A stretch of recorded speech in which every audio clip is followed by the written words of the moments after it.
광고 말씀 드리겠습니다. 29역 박준식 집사님 남편 안종수 성도님께서 소천하셨습니다. 빈소는 명지병원 장례식장이고 교회에서는 오후 3시에 출발하도록 하겠습니다. 함께 위로하실 분들은 3시까지 교회로 오셔서 함께 하시면 좋겠습니다. 오늘 말씀에서 빌닷은 욥이 친구들을 지혜자로 인정하지 않을 뿐만 아니라 자신들의 조언을 무시하는 것에 대하여 분노합니다. 빌닷에게 욥은 죄인임에도 불구하고 자신의 죄를 인정하지 않는 아주 고약한 죄인으로 보았습니다. 그는 악인의 비참한 최후들을 나열하면서 욥이 그의 숨은 죄악들을 인정하도록 촉구하였습니다. 이런 것이죠. 하나님께서는 이러한 자들, 특히 이러한 죄인들을 이렇게 심판하시고 이렇게 하셔. 그러니까 너는 회개하지 않으면, 너의 죄를 하나님께 고백하지 않으면 너는 그런 죄인들과 같이 멸망할 거야 라고 빌닷이 말합니다. 빌닷이 말하는 악인들의 최후가 어떤지 한번 살펴보고 빌닷이 범하고 있는 오류가 무엇인지 한번 알아보았으면 좋겠습니다. 빌닷은 악인의 비참한 종말을 다음과 같이 묘사합니다. 먼저 그들의 삶에 생명의 빛이 사라진다라고 말합니다. 하나님이 악한 자들의 삶이 번성하도록 허락하지 않으실 것이기에 그들의 삶은 생명력을 잃어가고 모든 활기는 사라져간다라고 오늘 말씀을 통해 묘사를 합니다. 악인들이 자신의 꾀로 아무리 회복하려고 해보아도 그 꾀에 스스로 빠지며 그것이 올가미가 되어 그들의 삶은 더욱더 피폐해질 것이라고 빌닷은 말합니다.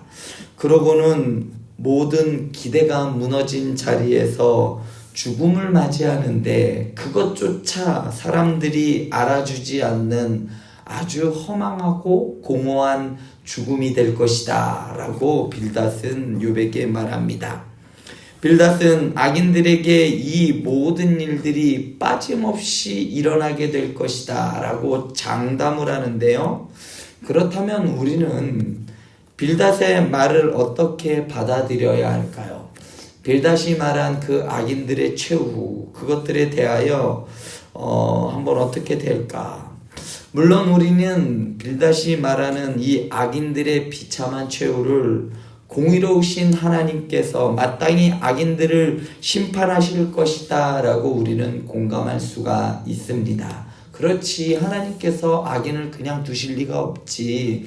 저들의 삶을 심판하시지. 그런데 빌닷이 지금 이 말을 누구에게 하고 있느냐가 중요합니다. 빌닷이 이 말을 바로 욥에게 하고 있어요. 욥이란 사람이 어떤 사람입니까?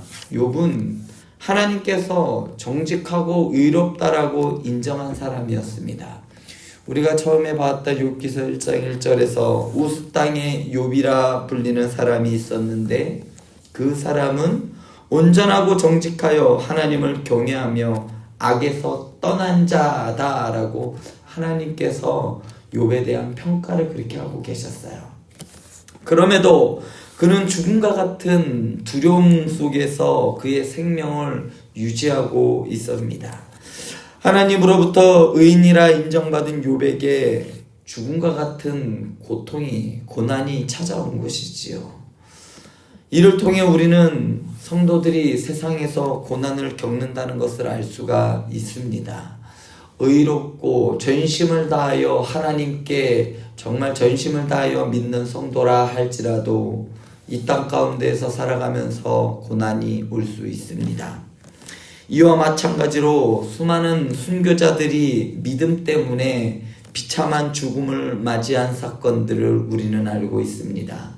이것이 외국의 사례일 뿐만 아니라 6.25 전쟁 가운데에서도 수많은 우리 믿음의 선배들이 이 믿음을 고수하기 위해서 믿음을 지키기 위해서 하나의 죄로 그냥 사라져버린 그러한 이야기들, 제암리의 사건들을 보면 알 수 있고, 수많은 믿음의 선배들이 우리나라 곳곳에서 목숨과 그 믿음을 바꿨다는 것을 알 수 있습니다. 그렇기 때문에 우리는 빌닷과 같이 사람들이 겪는 어려운 처지와 그 상황만으로 그들을 악하다고 판단하는 오류를 범하지 말아야 하는 겁니다.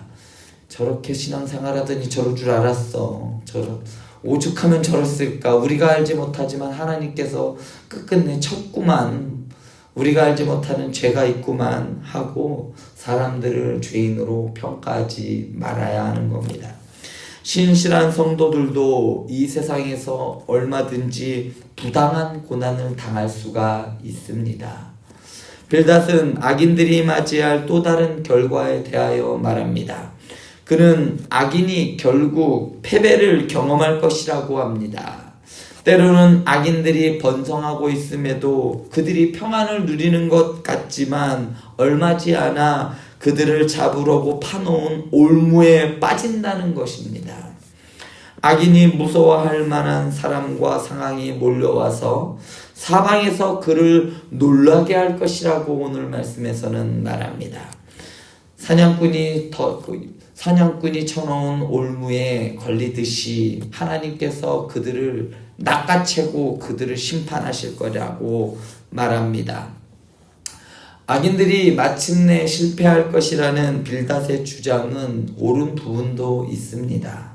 하나님은 종말에 하나님을 거역하고 악에 빠져 살던 그러한 사람들을 심판하실 것이기 때문입니다.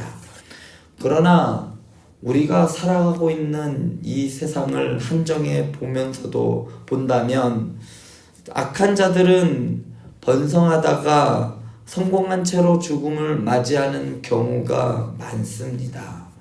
분명히 하나님께서 이 빌닷의 논리대로라면 죽기 전에 분명히 망하거나 악인들을 하나님을 떠나 있는 사람들은 반드시 망하고 없어져야 함에도 불구하고 여전히 그들은 잘 살아가고 자녀들에게 편법으로 자신들의 재산을 증식하며 편법으로 부조리한 방법으로 부를 축적한 사람들이 떵떵거리며 살아가고 있는 모습, 그리고 죽는 모습마저도 너무나도 평안하게 죽어가는 것을 우리 주위에서 심심치 않게 볼 때가 있습니다.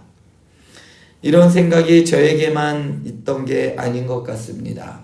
시편 73편 2절에서 3절을 보면 시편 저자는 악인들의 형통함을 시샘하고 악인들이 누리는 평안이 부럽다고 다음과 같이 고백합니다. 나는 거의 넘어질 뻔하였고 나의 걸음이 미끄러질 뻔하였으니 이는 내가 악인의 형통함을 보고 오만한 자를 질투하였음이로다. 악인들의 형통함을 질투하였다라고 말합니다. 얼마나 지금 내가 당하고 있는 상황과 그 고난이 힘들면 악인들이 잘 되는 모습을 보고 너무나 부러웠던 겁니다. 부러운 것을 넘어서 그들을 질투했다라고 시편 기자는 말합니다. 왜냐하면 그들은 죽을 때조차 고통이 없으며 힘이 강건하고 몸에 윤기까지 흐르기 때문이었습니다. 빌닷은 사람들의 삶에 나타나는 이러한 형통함이 곧 그의 의를 나타내는 증거라고 생각했습니다. 그러나 의인이 세상에서 고난을 당할 수 있는 것처럼 악인들도 세상에서 형통할 수 있습니다. 시편 저자는 이러한 세상에서 온전한 믿음과 하나님을 향한 사랑이 흔들려서는 안 된다고 가르치고 있습니다. 우리가 생각하기에 부조리한 이 세상 속에서도 우리의 믿음은 흔들리면 안 된다라고 시편 기자는 말합니다. 어떠한 상황 가운데에서도 하나님을 향한 온전한 믿음을 견지하는 것이 참된 성공임을 빌닷은 알지 못했습니다. 끝까지 어떠한 상황 가운데 있다 할지라도, 심지어 부조리하게 억울하게 죽음을 당한다 할지라도 그 자리에서 믿음을 지키는 것이 진정한 성공한 삶이라는 것을 시편 기자는 말하고 있는 겁니다. 그것을 빌닷은 알지 못했습니다. 많은 사람들이 인과응보의 세계관을 가지고 있습니다. 착한 일을 하면 잘 되고 악한 일을 하면 결국엔 그 벌에 대한 대가를 치른다라고 이러한 세계관을 사람들은 갖고 있어요. 악인이 고난당하고 의인이 복을 받는 것이 하나님의 정의라고 생각합니다. 그러나 우리가 살아가는 세상에서는 얼마든지 우리의 생각과 어긋나는 일들이 벌어집니다. 왜 그럴까요? 세상은 하나님께서 만들어 놓은 세상 그대로 있지 않기 때문입니다. 우리가 범한 죄로 말미암아 세상은 어그러졌고 틀어져 버리고 비정상적이게 되어버렸습니다. 비정상적인 세상 속에서 살아가는 우리에게 비정상적이고 이해 못하는 고난과 고통은 얼마든지 있을 수 있는 겁니다. 사랑하는 행복한 교회 성도 여러분, 이러한 세상 속에서 결코 당황하지 마시기 바랍니다. 하나님의 공의가 나타나는 날까지, 하나님께서 다시 오시는 그날까지, 예수 그리스도께서 다시 오시는 날 모든 세상은 다시 재창조될 겁니다. 그때에 하나님께서 모든 질서를 다시 잡으시고 다시 공의를 세우시는 그날, 하나님께서는 여러분들의 믿음을 인정하실 겁니다. 그리고 여러분들의 삶을 잘했다 칭찬하실 겁니다. 그날까지 믿음을 가지고 이 의의 길을 한 걸음 한 걸음 걸어가시는 우리 사랑하는 행복한 교회 성도 여러분들 되길 간절히 축원드립니다. 기도하시겠습니다.